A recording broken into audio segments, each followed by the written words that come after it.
Quels sont les aliments qui boostent notre mémoire? Que faudrait-il consommer un peu plus souvent pour avoir peut-être un peu plus de mémoire, ou en tout cas pour bien l'entretenir? On voit ça avec vous, docteur Jean-Michel Cohen. D'abord, ça marche vraiment? Il y a certains éléments qui aident à la mémoire?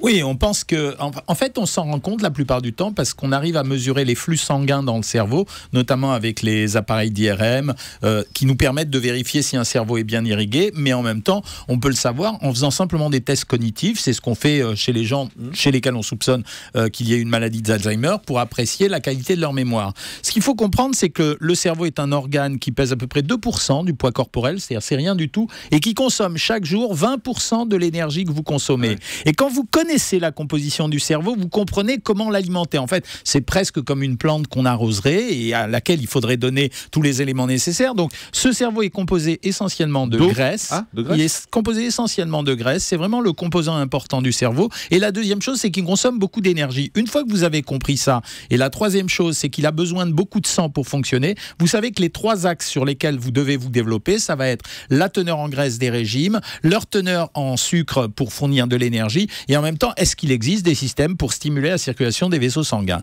Alors, il y a tout ce que tout le monde connaît. Ça veut dire, et je ne vais pas vous rabâcher ça, on a largement parlé de l'affaire des oméga 3, dont on savait, en partie parce que ce sont des graisses, mais des bonnes graisses, qu'ils étaient utiles au cerveau, mais également parce qu'il semblerait que ça fasse mieux fonctionner les petites connexions entre les neurones. En fait, si vous voulez, cette plaque qui est entre deux neurones, qui sert de plaque de transmission et qui fait que ça marche d'un neurone à l'autre, qui fait que vous ne bégayez pas, qui fait que vous avez de la mémoire. Donc les oméga 3, vous les trouvez classiquement dans ce que vous avez entendu depuis des années, tous les poissons gras, le saumon, le thon, le maquereau, la sardine et l'anguille pour ceux qui sont amateurs de ce produit. Il y a l'huile, il y a de l'huile aujourd'hui enrichie aux oméga 3 aussi. Alors, ce qu'on n'a jamais bien expliqué aux gens, c'est que les oméga 3 c'est une chose, mais ce qui était important, c'était d'avoir dans une huile un rapport oméga 3 sur oméga 6 égal à 1 sur 5. C'est-à-dire que si vous mangez trop d'oméga 3, ça peut poser également un problème, c'est ce qu'on appelle le syndrome de l'esquimau. Les esquimaux qui mangent énormément d'oméga 3, forcément parce qu'ils sont dans des zones où il n'y a que du poisson, quand ils font une chute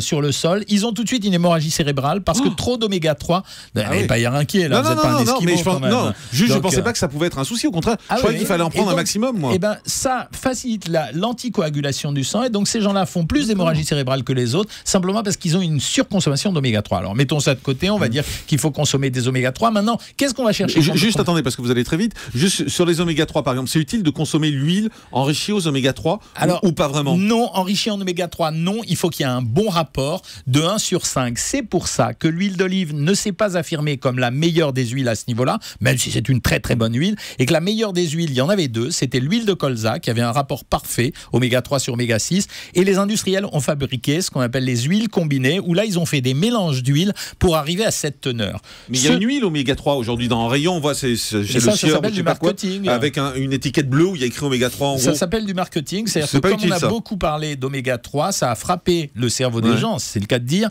et donc de ce fait, quand ils voient le terme oméga 3, ils ont tendance à se jeter dessus. Ça sert à rien d'en prendre plus que ce qu'il en faut. La dose qu'on doit prendre tous les jours, c'est 1,6 à 2,4 grammes. Les Anglais en mangent, selon eux, devraient en manger plus que nous, mais nous on pense que 1,6, 1,8 grammes par jour, c'est-à-dire l'équivalent d'une demi-cuillère à soupe d'huile, suffit largement à couvrir les besoins en oméga 3.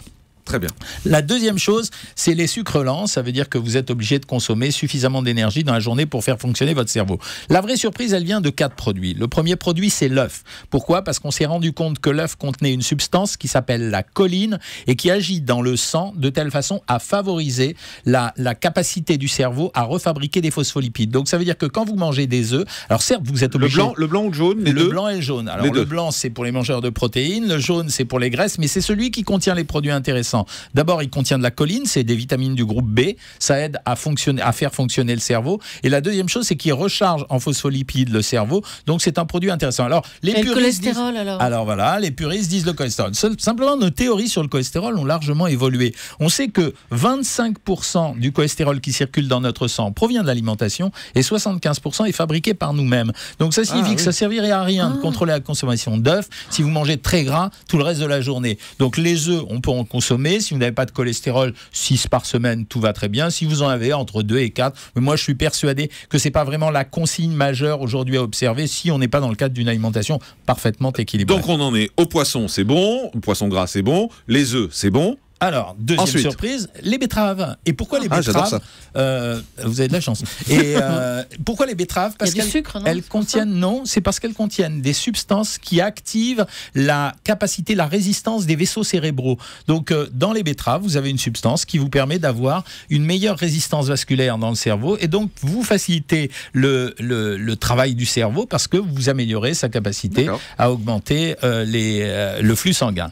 Et puis alors, il y a un produit dont je voudrais parler parce que c'est un produit très original. Il y a une étude qui a démontré que les vapeurs dégagées par l'odeur de romarin permettaient d'avoir une action sur la capacité du cerveau à fonctionner. Et ça a été vraiment mesuré. Le romarin. Ça veut dire j'en le ai mangé romarin. ce C'est-à-dire week-end. qu'ils ont fait respirer. Ça n'a pas marché.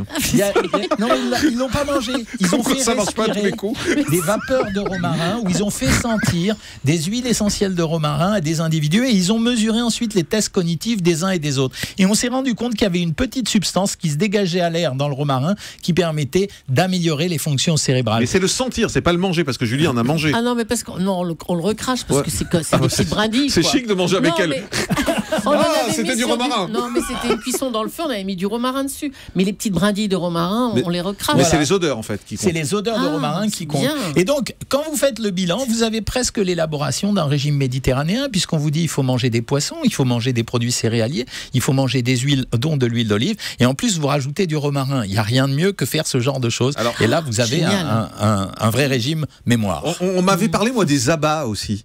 Alors, on parle Oula. des abats surtout parce que ça contient une substance qui s'appelle l'arginine. C'est un acide aminé, c'est-à-dire un des composants des protéines, qui stimule la fabrication de l'hormone de croissance. Donc, les abats sont un bon produit, à la fois pour ça et en même temps parce qu'il contient du fer. Mais on ne peut pas détailler chaque produit. Disons qu'il faut en mettre quelques-uns en relief. Les pruneaux.